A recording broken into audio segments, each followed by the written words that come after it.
बिस्मिल्लाहिर्रहमानिर्रहीम। अस्सलाम वालेकुम। आज हम एफएससी पार्ट 1 का सब्जेक्ट मैथमेटिक्स, इसकी ट्रिग्नोमेट्री का आगाज़ करने जा रहे हैं।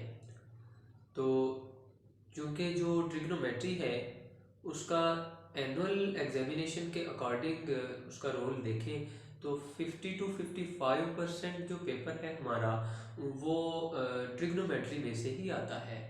तो यहाँ से हमें आइडिया हो जाता है कि अगर ट्रिग्नोमेट्री हमारी अच्छे अंदाज से तैयार हो जाए तो हम एनुअल एग्जामिनेशन में अल्हम्दुलिल्लाह 50 to 60 मार्क्स लेने के काबिल हो जाते हैं। तो इसलिए ट्रिग्नोमेट्री जो है बहुत ही इम्पोर्टेंट है हमारे लिए। तो आज हम ट्रिग्नोमेट्री का आगाज़ करते हैं जी। तो सबसे पहले आज हमारे पास आर्टिकल है फंडामेंटल्स ऑफ ट्रिग्नोमेट्री।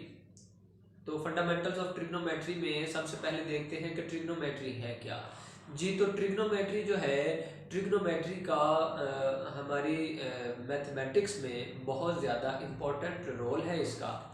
ये एक मैथ की बहुत इम्पोर्टेंट ब्रांच है ट्रिग्नोमेट्री। तो ट्रिग्नोमेट्री जो है ये 3 ग्रीक लेटर्स से मिलकर बनी है। 3 ग्रीक वर्ड्स हैं हमारे पास। फर्स्ट वर्ड है ट्राइगोनीमेट्रॉन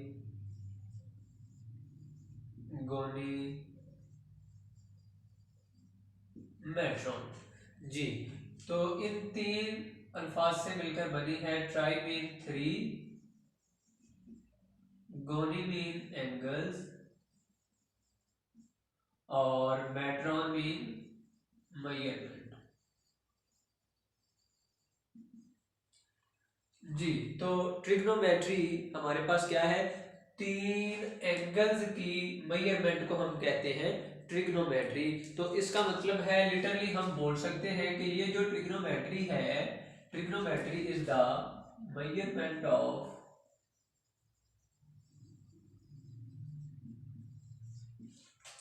ट्राइंगल। तो जो ट्रिग्नोमेट्री है वो ट्राइंगल की मेजरमेंट से डील करता है, क्योंकि यहाँ पे हमारे पास 3 एंगल्स हैं और 3 एंगल्स होते हैं ट्राइंगल के।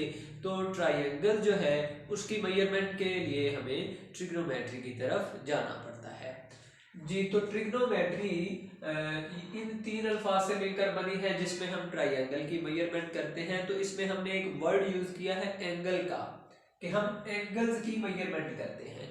तो अब हम देखते हैं एंगल क्या होता है।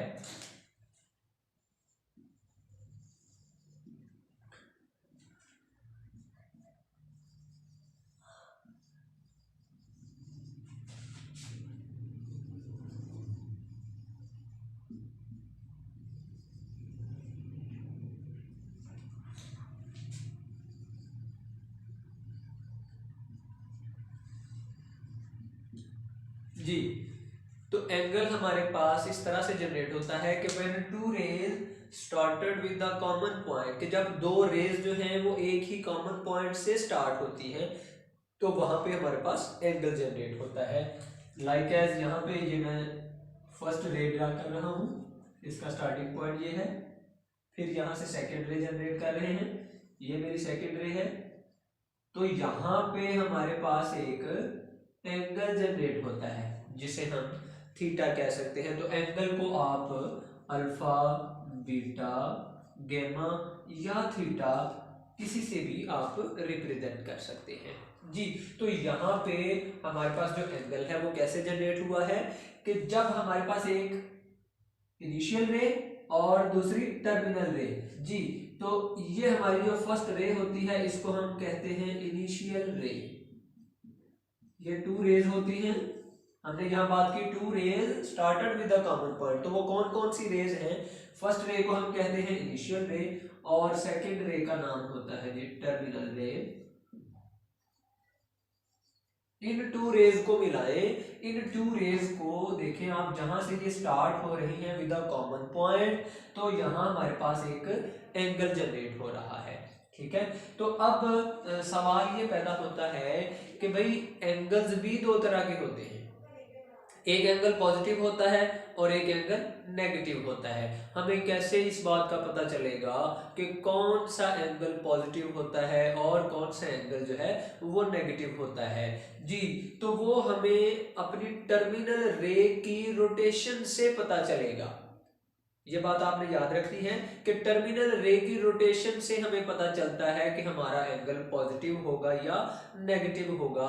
तो यहाँ पे हम पढ़ते हैं, यहाँ पे हम देखते हैं कि जब भी रोटेशन हमारी जो है वो एंटी क्लॉकवाइज होती है, एंटी क्लॉकवाइज क्लॉकवाइज के उल्ट होती है, क्लॉकवाइज मूवमेंट यूं है, ठीक है। तो जब एंटी क्लॉकवाइज रोटेशन होगी तो फिर हमारे पास जो एंगल्स हैं वो पॉजिटिव आएंगे। यानी कि अगर मेरी रोटेशन होती है कुछ यूं इस तरफ को, ये मेरी रोटेशन की डायरेक्शन है, ठीक है, तो फिर मेरे पास एंगल्स पॉजिटिव जनरेट होंगे। अगर यूं मेरी रोटेशन है एंटी क्लॉकवाइज, इसको बोलते हैं एंटी क्लॉकवाइज।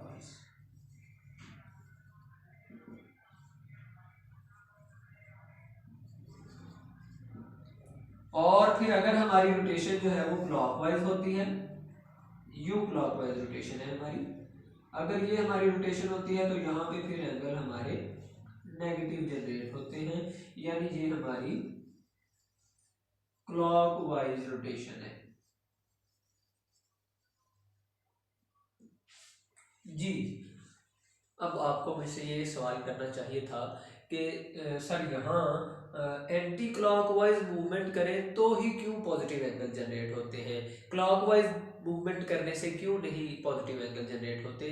जी, तो उसका जवाब ये है कि अगर आप जितने भी नेचुरल फिनोमिनाज हैं, जितने भी नेचुरल फिनोमिनाज हैं, जैसा कि सूरज गर्दिश करता है तो वो भी एंटी क्लॉकवाइज उसकी रोटेशन होती है, हमारी ज़मीन जो है वो सूरज के गिर्द घूमती है तो उसकी रोटेशन भी एंटी क्लॉकवाइज होती है। आप जितने भी नेचुरल फिनोमिनाज को देखेंगे वो सब के सब जो है एंटी क्लॉकवाइज ही मूव करते हैं। तो इस रीजन की वजह से हमने यहाँ पे एंटी क्लॉकवाइज रोटेशन को हमने पॉजिटिव एंगल्स का नाम दिया। हमने कहा कि जब भी एंटी क्लॉकवाइज रोटेशन होगी तो वो हमारी असल रोटेशन एंटी क्लॉकवाइज होती है अकॉर्डिंग टू नेचुरल फिनोमिना। तो दैट्स व्हाई हम इस एंटी क्लॉकवाइज रोटेशन को पॉजिटिव एंगल्स का नाम देते हैं। तो यहां से आपने याद रखना है कि जब भी मेरी रोटेशन जो है एंटी क्लॉकवाइज होगी तो वहां पे पॉजिटिव एंगल्स जनरेट होंगे, और जब भी मेरी रोटेशन जो है वो क्लॉकवाइज होगी तो वहां पे नेगेटिव एंगल्स जो है वो जनरेट होंगे। जी, तो यहाँ पे हम एक बात करना वो भूल गए हैं कि फंडामेंटल्स ऑफ ट्रिग्नोमेट्री जो है, इसमें ट्रिग्नोमेट्री का रियल लाइफ में कहाँ कहाँ यूज होता है। तो आप ट्रिग्नोमेट्री जो है वो बिजनेस की फील्ड में भी यूज कर सकते हैं, आप ट्रिग्नोमेट्री जो है वो इंजीनियरिंग की फील्ड में भी यूज कर सकते हैं, जब आप सर्वेइंग कर रहे होते हैं तब भी आप ट्रिग्नोमेट्री का यूज करते हैं, फिर जब आप नेविगेशन का यूज कर रहे होते हैं वहां भी आपको ट्रिग्नोमेट्री का सहारा लेना पड़ता है। इसी तरह आप जितने भी फिजिकल साइंसेज हैं, सोशल साइंसेज हैं, वहां भी आप ट्रिग्नोमेट्री को ही यूज करते हैं। और मोस्टली जब आप नेक्स्ट फर्दर जाएंगे, फर्दर क्लास में, हमारी सेकेंड ईयर की क्लास में जब आप जाएंगे पार्ट 2 में, तो वहां पे आपके पास जो डेरिवेटिव्स और इंटीग्रेशन है ये बहुत ही इंपॉर्टेंट टॉपिक्स हैं। जैसे हम यहाँ बात कर रहे हैं कि इंटीग्रेशन ट्रिग्नोमेट्री जो है वो पार्ट 1 के अंदर 50 to 60% रोल अदा करती है अपना अकॉर्डिंग टू बोर्ड पेपर, ठीक है। तो इसी तरह सेकंड पार्ट में भी जो डेरिवेटिव और इंटीग्रेशन है वो भी 50 to 60% अपना रोल अदा करते हैं अकॉर्डिंग टू बोर्ड पेपर, ठीक है। तो वहां जब आप डेरिवेटिव और इंटीग्रेशन पढ़ेंगे तो वहां पे भी हमें इस ट्रिग्नोमेट्री को ही वो यूज करना पड़ता है। तो इसका मतलब यूं हुआ कि अगर हमारी ट्रिग्नोमेट्री की वो बेसिक्स क्लियर हो जाती है, ट्रिग्नोमेट्री हमारी अच्छे अंदाज में हमें क्लियर हो जाती है, तो फिर एफएससी को क्लियर करना हमारे लिए कोई भी मुश्किल बात नहीं होगा। जी, तो अभी हमने देखा ट्रिग्नोमेट्री क्या होती है और एंगल क्या होता है, और एंगल के अंदर इनिशियल रे क्या होती है, इनिशियल रे क्या होती है और टर्मिनल रे क्या होती है। और जब हमारे पास एंगल आता है तो हमें कैसे पता चलता है कि वो पॉजिटिव एंगल है या नेगेटिव एंगल? एक तो मैंने बात की यहाँ पे उसकी टर्मिनल रे हमें बताती है कि एंगल पॉजिटिव है या नेगेटिव है। दूसरा हमें पता चलता है उसकी रोटेशन से, ठीक है। तो यहाँ पे मैंने ये 2 रेज ड्रा की है, ये इनिशियल रे है, ये मेरी टर्मिनल रे है। अब यहाँ जो एंगल जनरेट हो रहा है इसकी रोटेशन देखें, ये इसकी रोटेशन है एंटी क्लॉकवाइज, तो यहाँ मेरे पास पॉजिटिव एंगल जनरेट होगा, ठीक है। अब अगर मेरे पास ये इनिशियल रे है और मेरा टर्मिनल रे यहाँ आ जाता है, तो मेरी टर्मिनल रे की मूवमेंट है क्लॉकवाइज, तो यहाँ ये मेरे पास क्लॉकवाइज मूवमेंट आ गई है। तो जब क्लॉकवाइज मूवमेंट होती है तो एंगल आ जाते हैं नेगेटिव, यानी मेरे पास जो थीटा यानी एंगल जनरेट होगा वो नेगेटिव एंगल जनरेट होगा, ठीक है जी। तो इस तरह से हमें एंगल को मेजर करने में आसानी होती है जी। तो नेक्स्ट हमारा आर्टिकल है कि हम एंगल को किन तरीकों से मेजर कर सकते हैं, यानी कि एंगल को मेजर करने के कितने मेथड्स हैं, कितने तरीकाकार हैं जी। तो एंगल को मेजर करने के 2 मेथड हैं। हम एंगल को डिग्री के जरिए भी मेजर कर सकते हैं और एंगल को रेडियन में भी मेजर कर सकते हैं। तो देखते हैं डिग्री और रेडियन में एंगल्स को कैसे मेजर किया जाता है।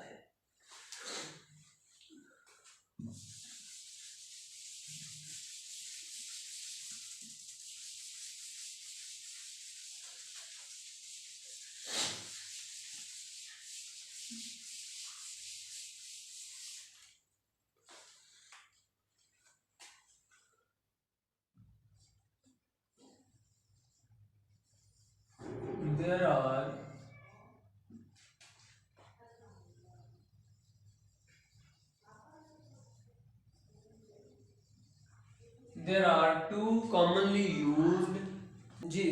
two commonly used measurements for angles.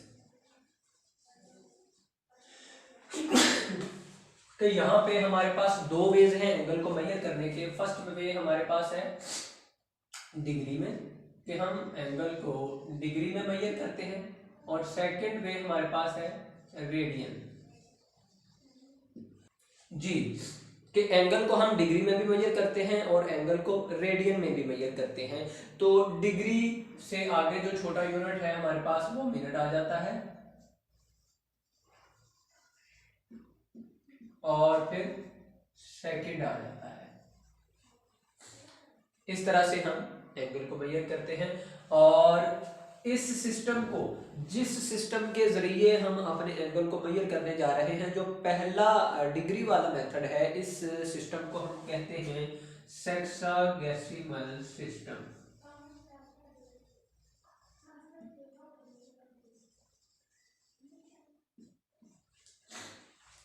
ये हमारे पास है सेक्सागेसिमल सिस्टम जी। तो इसे सेक्सागेसिमल सिस्टम क्यों कहा जाता है?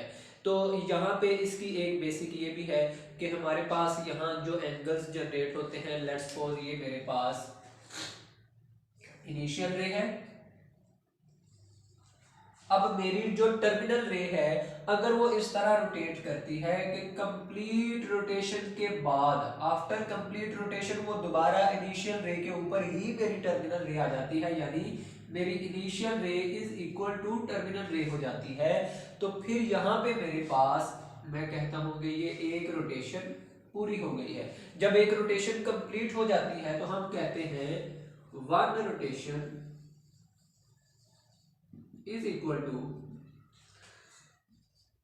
360 डिग्री, यानी कि जब मेरे पास एक रोटेशन कंप्लीट हो जाएगी तो वहां मेरे पास 360 डिग्री का एंगल जनरेट होता है। इट्स मीन यहाँ पे मेरे पास जो है 1 डिग्री, 2 डिग्री, यानी एक यहाँ पे जो एंगल है वो 1 डिग्री का अगर जनरेट होगा, तो इट्स मीन इस पूरे सर्कल के अंदर, इस पूरी रोटेशन के अंदर मेरे पास 360 एंगल्स जनरेट होंगे, ठीक है। तो ये टोटल रोटेशन हमारे पास बन जाती है 360 डिग्री की जी। तो नेक्स्ट हमारे पास है कि अगर यहाँ मेरी ये इनिशियल रे है, ये अगर मेरी इनिशियल रे है, और इसी के साथ यहां से ये मेरी आ जाती है टर्मिनल रे, इनिशियल और ये मेरी टर्मिनल रे, तो फिर यहाँ पे जो रोटेशन हुई है वो हुई है हाफ रोटेशन, यानी यहाँ पे मेरे पास जो एंगल जनरेट होगा वो 1 80 डिग्री का होगा। और आप गौर कर रहे हैं यहाँ पे कि मेरी रोटेशन एंगल की एंटी क्लॉकवाइज चल रही है, यहाँ भी मेरी रोटेशन एंटी क्लॉकवाइज चल रही है। दैट्स व्हाई यहाँ पे हमारे पास जो एंगल्स हैं वो पॉजिटिव एंगल्स जनरेट हो रहे हैं। तो हम यहाँ कहेंगे half rotation is equal to 180 degree, कि मेरी जो हाफ रोटेशन है वो 180 डिग्री के इक्वल है। इसी तरह अगर मेरे पास आ जाती है यहाँ पे इनिशियल रे और यूं मेरी टर्मिनल रे आ जाती है, इसको हम कहते हैं कि ये हमारी क्वार्टर रोटेशन है, यानी यहाँ पे जो एंगल बनता है वो 90 डिग्री का बनता है। ये मेरी इनिशियल रे, ये मेरी टर्मिनल रे। तो यहाँ इनिशियल और टर्मिनल को मिलाने से यहाँ पे एंटी क्लॉकवाइज जो एंगल आया है वो 90 डिग्री का आया है, तो इसे कहते हैं क्वार्टर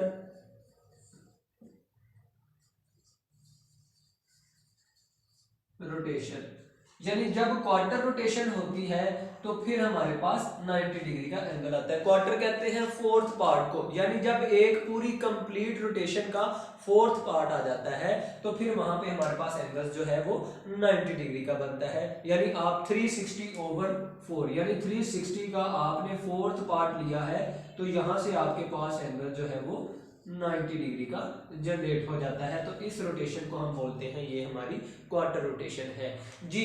तो इस तरह से हम अपने एंगल को डिग्री में मेजर करते हैं, जिसे हम सेक्साडेसिमल सिस्टम भी बोलते हैं।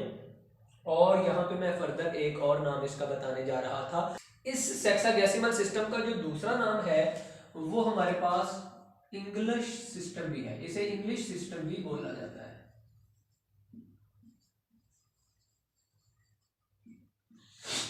तो इंग्लिश सिस्टम इसे क्यों कहा जाता है?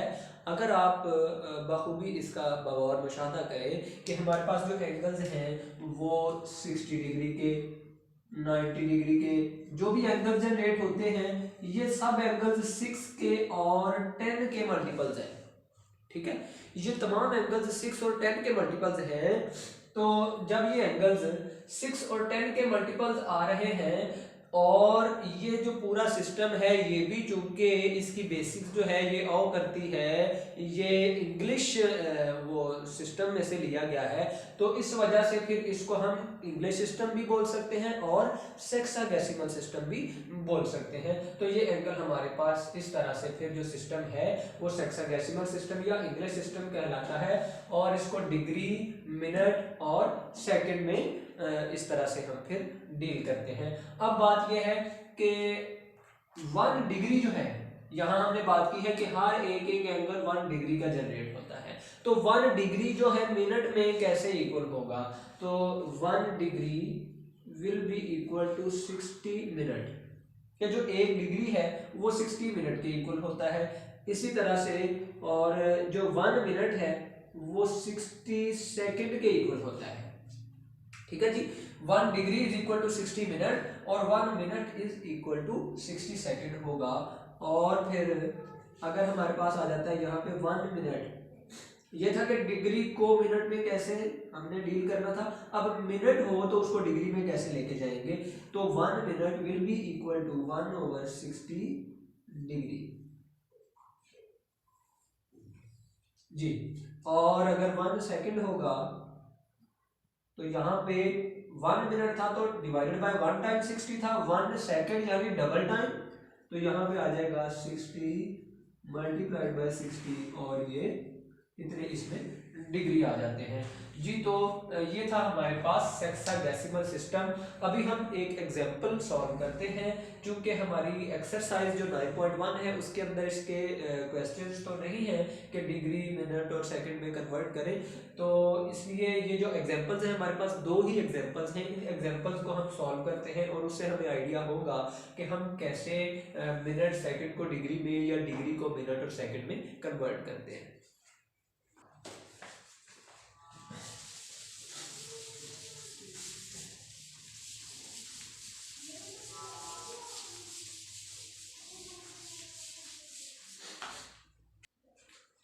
जी, तो हमारे पास क्वेश्चन है 18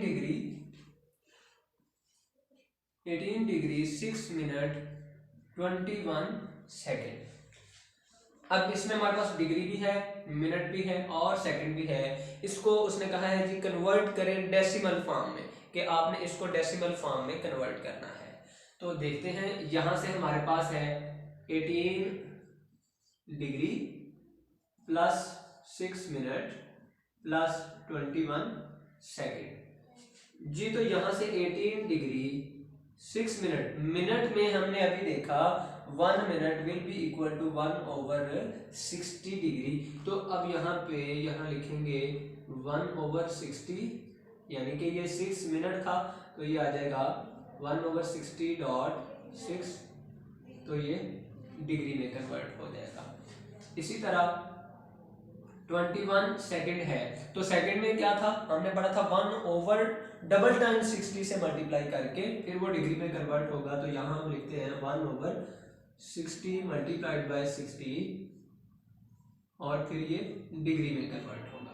ठीक है जी, इस डॉट का मतलब है प्रोडक्ट। ठीक है, ये डेसिमल या पॉइंट नहीं है, इस डॉट का मतलब यहाँ पे प्रोडक्ट है। 60 multiplied by 60, 21 multiplied by 1/60 multiplied by 60।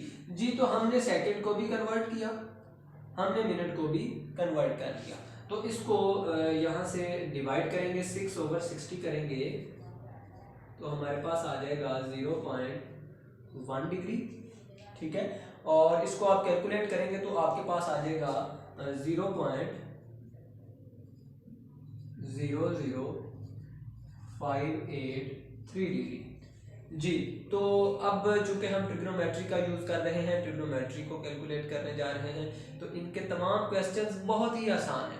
सिर्फ आपको इनके जो फार्मूलाज हैं वो याद करना पड़ेंगे, और उनको भी याद करना कोई मुश्किल बात नहीं है। यहाँ हम सीखेंगे कि किस तरह से उन फार्मूलाज को हमने वो रिमेंबर करना है। ठीक है, ट्रिग्नोमेट्री बहुत ही आसान है, सिर्फ इसमें आपको हल्की सी तवज्जो की ज़रूरत है। जी तो ये हमारे पास आ गया है जी 0.00583 डिग्री। तो जब हम इसको कंबाइन करेंगे तो हमारे पास आ जाएगा 18.1058 डिग्री।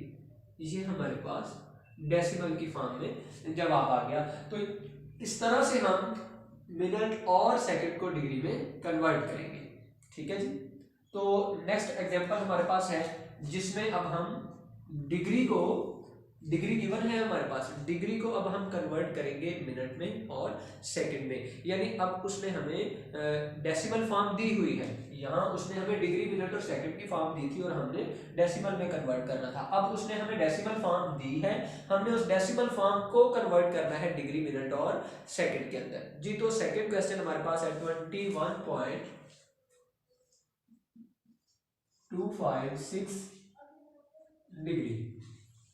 जी ये क्वेश्चन है हमारे पास, तो इसको कन्वर्ट करते हैं कि हमारे पास 21 डिग्री ये कंप्लीट पोर्शन है, इस कंप्लीट पोर्शन को लिखेंगे 21 डिग्री प्लस 0.256 डिग्री। जी तो यहां हमने देखा था कि अगर मिनट को कन्वर्ट करना है डिग्री में तो हम 60 से डिवाइड करते थे। अब चूंकि डिग्री है, इसको मिनट में लेके जाना है तो फिर हमें 60 से मल्टीप्लाई करना पड़ेगा। तो यहाँ 21 डिग्री प्लस 0.256, इसको मल्टीप्लाई करेंगे 60 से तो ये चला जाएगा मिनट में। जी तो आप जब इसको मल्टीप्लाई करेंगे तो हमारे पास फिर आ जाएगा 15.21 डिग्री प्लस, इसको मल्टीप्लाई करने से हमारे पास आ जाएगा 15.36 मिनट। तो यहाँ से फिर इसको हम ओपन करते हैं 21 डिग्री। अब ये इसका कंप्लीट पार्ट है तो यहाँ से हम लिखेंगे 15 मिनट प्लस 0.36 मिनट। अब इस मिनट को भी फिर हमने डेसिमल फॉर्म को फिर आगे सेकंड में कन्वर्ट करना है, तो एक बार फिर हम इस मिनट को 60 से मल्टीप्लाई करेंगे तो ये सेकंड में कन्वर्ट हो जाएगा। यहाँ से मेरे पास आ जाएगा 21 डिग्री 15 मिनट और फिर 0.36 मल्टीप्लाइड बाय 60 करेंगे तो ये कन्वर्ट हो जाएगा सेकंड में। जी तो 0.36 को हमने जब 60 से मल्टीप्लाई किया तो हमारे पास आ जाएगा 21 डिग्री 15 मिनट और 21.6 सेकेंड। अब चूंकि सेकंड से नीचे छोटी इकाई कोई नहीं है हमारे पास, तो हमने सेकंड तक ही रहना है, तो इसको हम अप्रोक्सीमेट कर लेंगे। चूंकि 0.5 से ग्रेटर है, 0.6 है, तो हम इसको 2 सेकंड कर लेंगे। तो 21 डिग्री प्लस 15 मिनट प्लस ये आ जाएगा 22 सेकेंड। तो ये कंप्लीट वैल्यू हमारे पास आ गई 21 डिग्री 15 मिनट और 22 सेकेंड जी। तो ये हमारे पास जवाब आ गया। ठीक है जी। जी तो ये था, यहाँ से हमने सीखा कि कैसे हम अपना डिग्री सेक्सगेसिमल सिस्टम के अंदर डिग्री मिनट और सेकंड में कन्वर्जन करते हैं, और अगर हमारे पास डिग्री मिनट और सेकंड गिवन हो तो फिर हम उसको डेसिमल फॉर्म में कैसे लेकर जाते हैं। अभी देखते हैं लास्ट आर्टिकल हमारा कि जो दूसरा हमारा वे था, दूसरा मेथड था रेडियन, उसमें एंगल्स जो है मेजर किए जाते हैं। तो इस बात को याद रखें कि हम जितनी भी फर्दर स्टडीज करेंगे, अभी कैलकुलस में जाएंगे, मोस्टली कैलकुलस के अंदर जितनी भी ट्रिग्नोमेट्री से रिलेटेड स्टडी होगी, वहाँ पे जो एंगल की मेजरमेंट होगी वो हम रेडियन में ही यूज करते हैं। ठीक है, मोस्टली आगे जितनी भी स्टडी हम करेंगे वो सारी की सारी रेडियन में ही डील की जाती है। तो अभी हम देखते हैं रेडियन क्या होता है।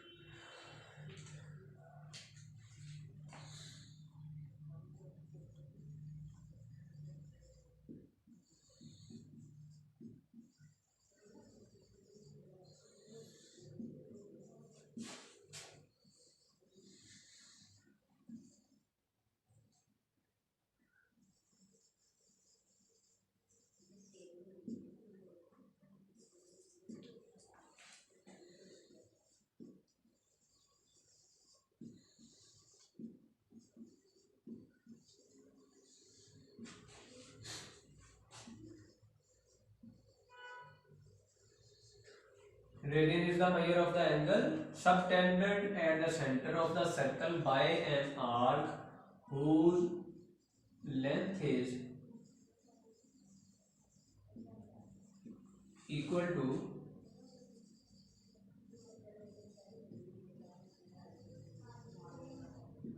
radius of the circle। जी यहाँ पे डिस्कस कर रहे हैं कि रेडियन क्या होता है। कि रेडियन हमारे पास एंगल की वो मेजर होती है जो कि सर्कल के सेंटर से सबटेंडेड होती है बाय एन आर्क, एक आर्क के थ्रू, और वो आर्क जो होती है उसकी लेंथ जो है वो सर्कल के रेडियस के इक्वल होती है। फॉर एग्जांपल हमारे पास यहाँ पे ये एक सर्कल है, इस सर्कल में हमारे पास ये एक सेंटर है जिसे हम ओरिजिन बोलते हैं या सी पॉइंट कह सकते हैं, सेंटर पॉइंट हमारे पास। ठीक है जी। अगर यहाँ से हम 2 रेडियस ड्रा करते हैं, ये मेरे पास फर्स्ट रेडियस, ये मेरे पास सेकंड रेडियस। अब ये 2 रेडियस जो है सेंटर टू बाउंड्री, ये जो लाइन होती है इसको हम रेडियस बोलते हैं, ये भी हमारे पास रेडियस है।